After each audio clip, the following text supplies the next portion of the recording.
So it's much safer for us to do it at night, whereas other people, no other country has that capability. They don't have that particular piece of equipment like we do.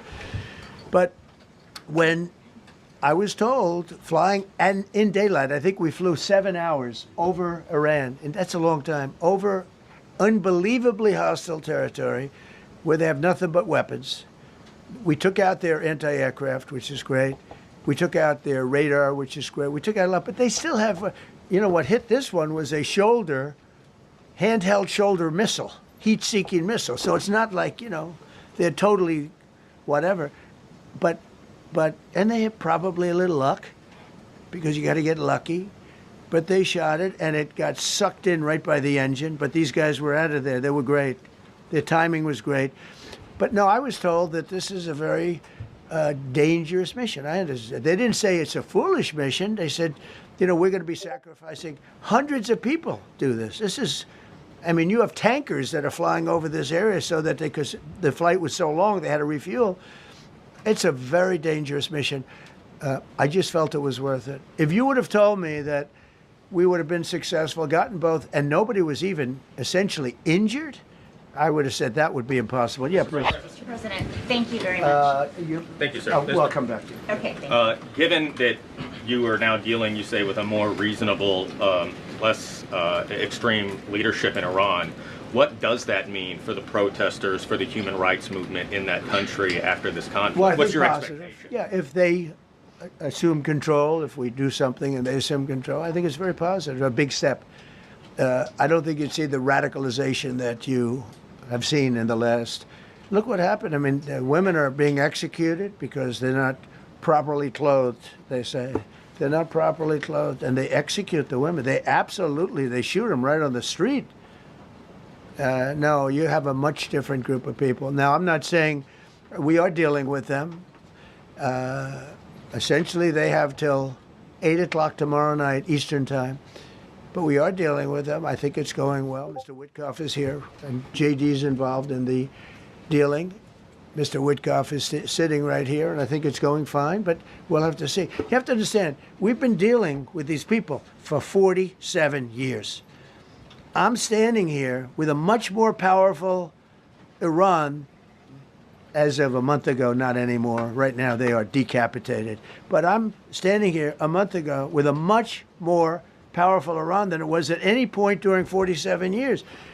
This should have been handled by 7 presidents, a lot of presidents.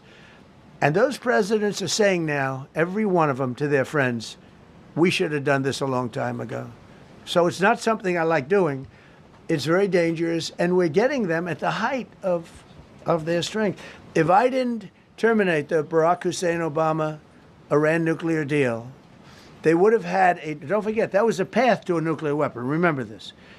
He chose Iran over Israel, pure and simple.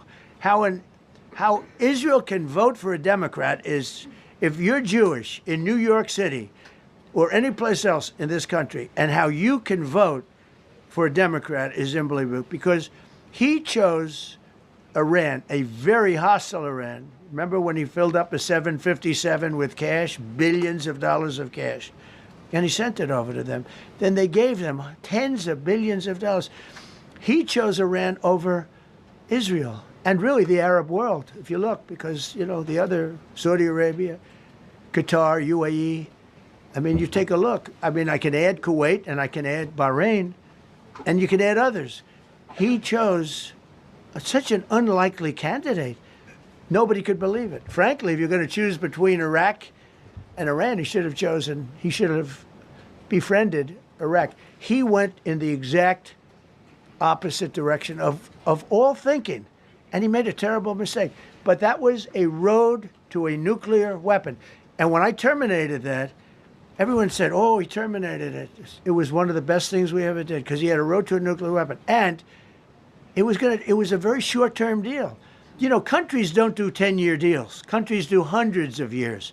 You don't do a 10-year deal. For a country, this isn't, you're a landlord, you're renting a store on a certain street, and you give somebody a 5-year or 10-year lease. This is a country. It was a short-term deal. It was ready to expire. I terminated it before it expired. Took a lot of heat, And it was one of the best things they ever did, because he would have had a nuclear weapon. Then he would have had another nuclear weapon, had those beautiful B-2 bombers not gone in 8 months ago and obliterated that site. And by the way, the word is obliteration. CNN said, well, maybe it wasn't complete. It was so complete that they still haven't been able to get it. It was obliteration. But if we didn't hit them, that was a courageous decision too, because we had all those planes flying in at night with very little cover, unbelievable stealth planes, and they were able to do their job. If we didn't do that, Iran would have had a nuclear weapon at a high level, either one of those two instances. And if they did, in my opinion, I told this to Bibi Netanyahu yesterday, Israel would have been extinguished. Large portions of the Middle East would have been extinguished, whether it's Saudi Arabia, Qatar, UAE, or others. And you saw that with thousands of missiles raining down upon them. They didn't think they were going to be hit. They thought they'd be watching us fight. And all of a sudden, UAE got hit by 1,500 missiles. He would have taken them out also. And they were powerful. If I didn't come along and terminate the Obama deal, which was terrible, the Iran nuclear deal was a road to a nuclear weapon, a big one, unlimited, legally. I terminated it without even much thought. It was so easy. I terminated that, and then the B-2 bombers. And I did one other thing. I had killed Qasem Soleimani, who was an evil genius. And the reason I did it, I heard he was going to knock out 5 of our military bases. And had he lived, I believe we would be fighting perhaps a different Iran right now, because he's never been replaced, you know. And I did one other, but this one was not picked up. Osama bin Laden. If you read my book, I said you got to take him out 1 year before the World Trade Center came down. So I wish you'd read the book.